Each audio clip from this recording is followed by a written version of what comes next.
from me, Lauren Jaffe, and welcome to another episode of Derech Eretz. There are many ways to go about helping the vulnerable in our society in the right way. Today, we learn about Achiever AIDS that does incredible work in KZN, and we find out what the Masada workshop is all about.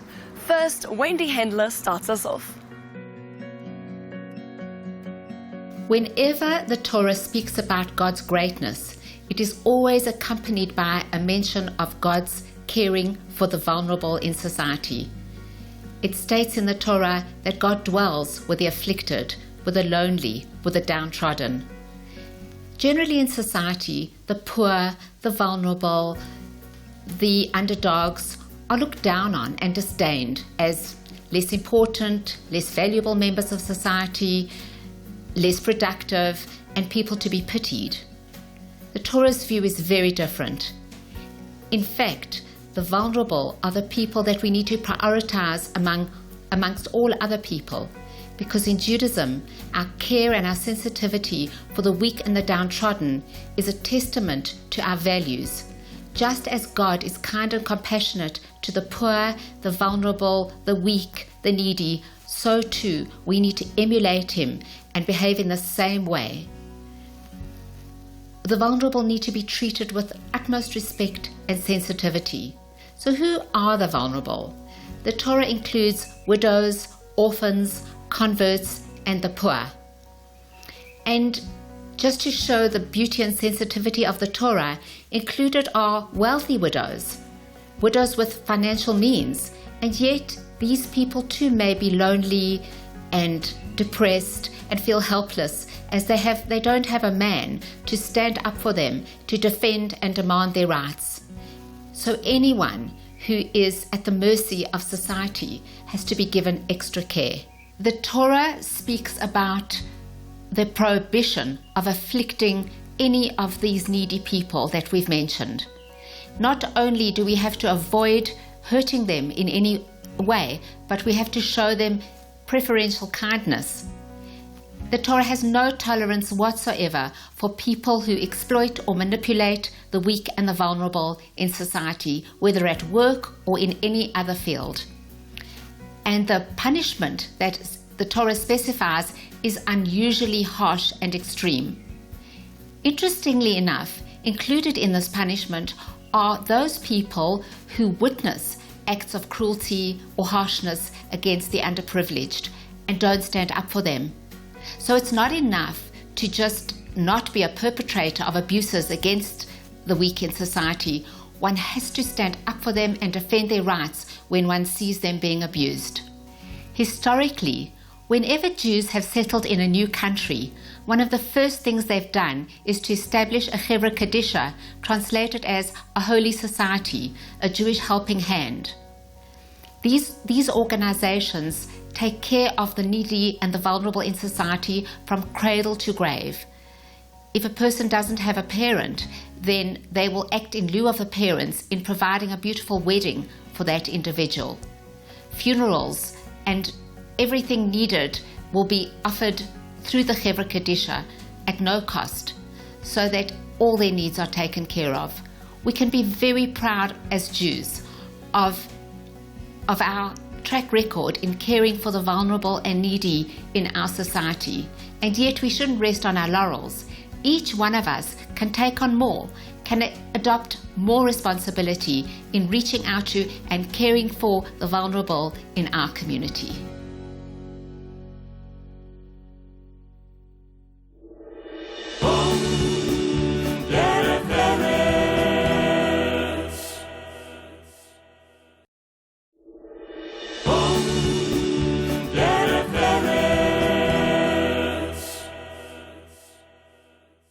The reality is that when it comes to HIV, it could be me, it could be you, it could be anybody that you're walking past on the street. Somebody with HIV doesn't look any one particular way. Today, we chat about the stigma around this virus with the one and only Achiever South Africa. And we chat about the work that they do helping kids and adolescents in vulnerable rural communities throughout South Africa. My background is as an infectious disease pediatrician. I came from KwaZulu-Natal. I wanted to help my community. Very simple. I'm also part of a community of pediatricians and allied healthcare professionals in the UK, and we have been looking after children with HIV for now about 30 plus years. And in 2004, when the rollout of antiretrovirals for people with HIV finally began in South Africa, there was a big question around the children. Children were perceived to be complicated, more difficult to treat, which in some respects they were. And there was a lot of concern about that. And they were getting lost in amongst the enormous task of getting hundreds of thousands to millions of people on antiretroviral therapy. And so children were getting left behind. And because I was part of this network in the UK, one of my colleagues approached me and he said, I've had a call from somebody who used to work for me, who's now back in South Africa, and they're starting the rollout. They want to know if anybody's interested in going out and doing some training. And my first thought was, oh, what do I have to offer? Our poor colleagues have been dealing with HIV for decades. They know more, they've forgotten more about HIV than we will ever know. But the piece that we had, that our colleagues did not have, was experience in using medication to manage HIV. So it was about sharing our models of clinics, how we manage children long term, the relationships we built, and the types of care that we needed to provide in order to ensure that our children not only were healthy, but stayed healthy and grew up not just physically healthy, but psychologically and emotionally healthy as well. And so we started the program, we built a program where we brought colleagues from the UK and we took them to initially different large hospitals in KZN, and then we started moving out to smaller hospitals across KZN, and really the whole philosophy underlying Chiva Africa was about colleagues from across the world reaching out hands to help each other and share knowledge and experience in order to support colleagues elsewhere who needed that. And it really is very much part of my family's philosophy, because we were brought up knowing that we were privileged in a very unjust world, and my father was imbued with the values of Pirkei, which are all about caring for others and reaching out and looking after those around you. It's very much the essence and soul of what Judaism is about. So this fit very well into both our Jewish upbringing, our values, and everything that we are. Way back when I was still a volunteer in the early days, and we were going to the rural hospitals, and I was down in Matatiel, and we had a lot of children who were very sick on the ward, of course, because they were all being admitted. They hadn't had treatment. The doctors and nurses were scared of giving the drugs to children. And so that's what we were there for, was to teach them. And we went back 6 months later, and as I was walking across the grounds of the hospital towards the ward, a child came running out of the clinic and just wrapped herself around my legs. And I was like, oh, that's sweet. Shame, who is she? Then the granny came out afterwards, and I realised it was one of the really sick children I'd seen in the ward 6 months earlier, who was bedbound, who I thought had arthritis because she couldn't straighten her legs. It turned out it was all HIV related, and once she got her HIV treatment, she just thrived. And it was such a beautiful moment. And then the granny and I went back into the clinic and told the story. The granny relayed the story about the child. And the clinic said it improved all of the adults and children in that room. They all took their treatment better after that, because they could see this is the difference that it makes to a child. Over time, as those clinics got up and running and were doing extremely well, the need for our volunteers diminished enormously, and the needs in the clinic started to change, because the medical knowledge and the medical skills and practical skills were all there, but what we needed was a different kind of input, which was around psychosocial support, because it's one thing to start on medication, it's quite another thing to be able to maintain that.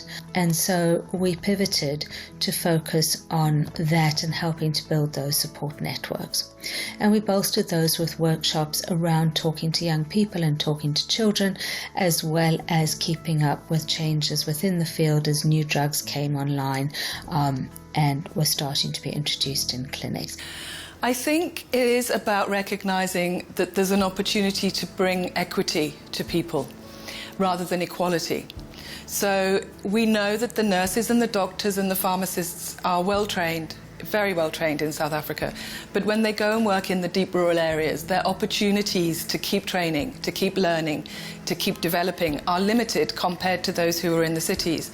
And so to be able to say that the children who live in those communities who are more vulnerable because they're isolated, they have less health services, education services, you name it, they have the less of all of it. If we can help those health workers to be able to provide better care to those children, then that's equity, and I think that that's really important.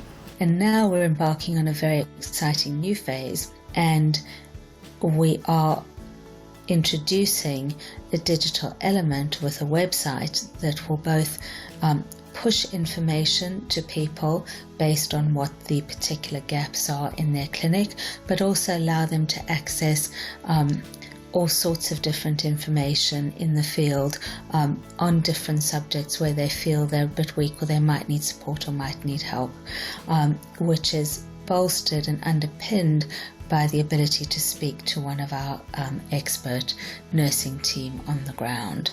So that's where we're moving, and we hope that in the fullness of time we will be able to spread it way beyond KZN and also beyond South Africa's borders. And my vision is that this will become the beginning of a means of communication between people all over the place.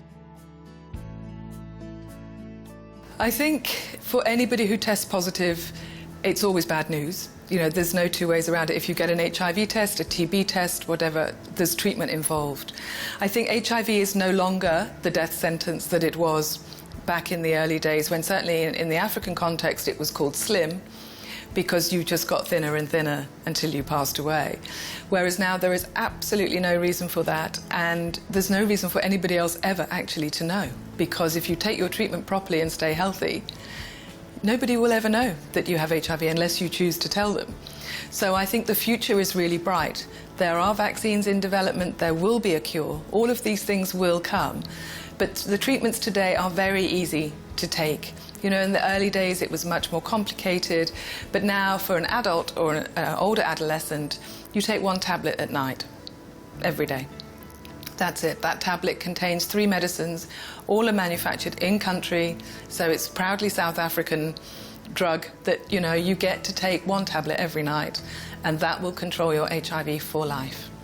People don't stay vulnerable forever. It's not, if people are always vulnerable, then those of us who are not have failed, because it's about saying you have all these little children who are helpless and who are potentially unwell, but they're going to grow up. If you do your job properly, they're going to grow up into healthy, happy school children, and then resilient, focused adolescents, and then constructive and able adults who will contribute to society. And therefore it's in the best interests of each and every one of us to assist those who are more vulnerable than we are, to the point where they are no longer vulnerable. And they can then take that forward and bring up the next generation.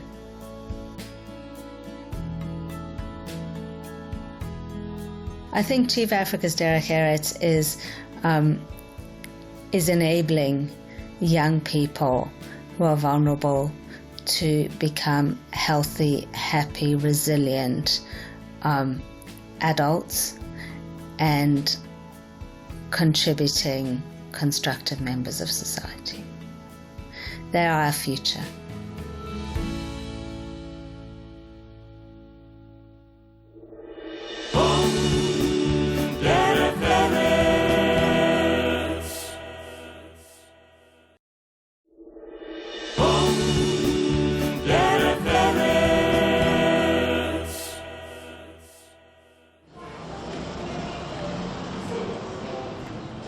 Today we are at Masada Workshop in the heart of sunny Durban. We're going to be finding out exactly what the Masadniks are all up to, and we're going to be chatting to the staff here at Masada Workshop about exactly why this community is so special. Come, let's go check it out. Hi everybody! Hello! Masada Workshop is an employment vehicle for people who can't find work in the open market. The aim is to give them gainful employment, keep them occupied, so they have some purpose in life to come every day, have a job, and we find work for them to do. It's a repetitive business, and we have various functions for them. We keep them occupied, and it's a fulfilling occupation for these people. What makes it special for me, my personal feelings, is that they make the effort, they push themselves, they work through obstacles, and when I see them here and I see them working and I see that the challenges that they go through, it just makes my whole day worth getting up and coming to work. I always say lift up our shoulders, no, don't our shoulders there, take it down. Remember, muscles, what do we say?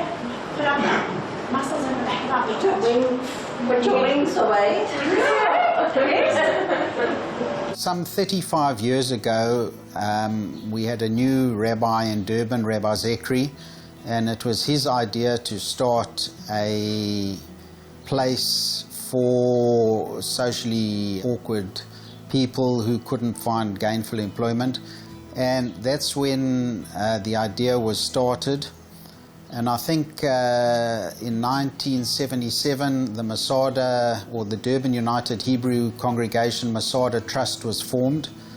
And that's basically how long it's been going. So we call everybody here Masadniks because it's our family name for them. And they are proud to be called Masadniks. And that is the main feeling, is to make them feel proud of themselves. Masada is a wonderful place, keeps us busy and occupied, and always something to look forward to.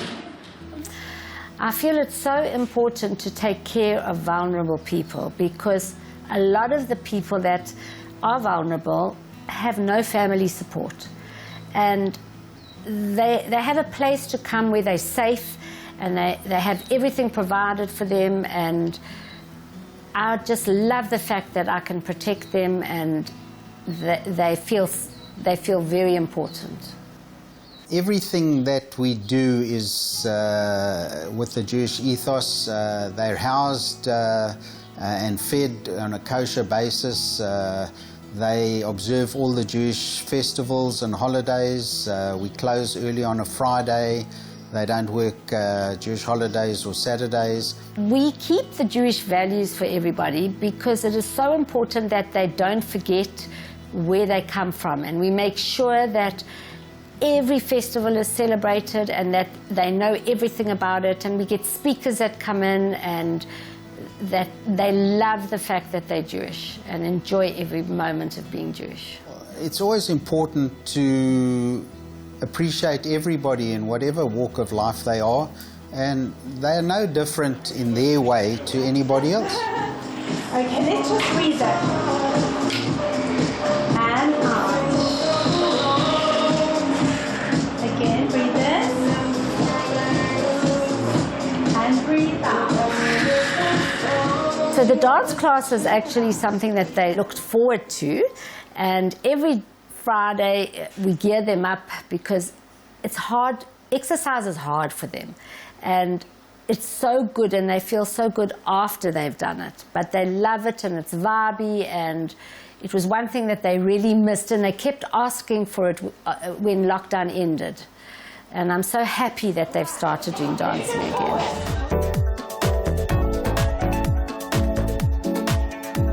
In lockdown, when it was very hard to find work, we had this fabulous company, Alicat, who is a factory, and they have many outlet stores, and they supply us with hangers, boxes and boxes of hangers that get delivered here in their busy schedule. And they come here, and the hangers are cleaned and sorted and leave here spotless. And also in lockdown, when the residents, our Masada residents that live at Dual House, were in level 5 for about a year. They did all the hangers. I used to go there with them, and they did all the hangers and kept them busy. We also do work where we have cake, where you write on cakes letters. We do from A to Z. We pack them into a box, and that gets sent to a company. And we also do exercise books for a company that does school books and things like that. And we pack them, put the labels on, the prices. I'm involved with the candle making too. I help to pack the candles when they're completed. Sometimes I pour the wax as well into the glasses of the Yortzeit candles.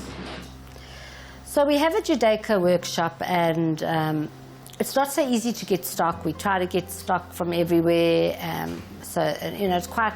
It's been a big learning experience for me, learning to order stuff, to mark stuff, to sell stuff. And we try and have something for everyone to buy, because it's not easy to get Judaica stuff anywhere. So we hopefully have something that everybody can buy here. So I think the Derech Eretz of Masada Workshop is to have a purpose for us as the employers and the Masadniks, so they have somewhere to go every day and to feel valuable in society. I want to thank you for coming, and we really enjoyed the day, and travel safe. Well, we've come to the end of the show for this week's episode of Derech Eretz. As always, we'd love to hear from you, so please send us a Facebook message at Derech Eretz Connect. From me, Lauren Jaffe, and the Derech Eretz team, have a beautiful week.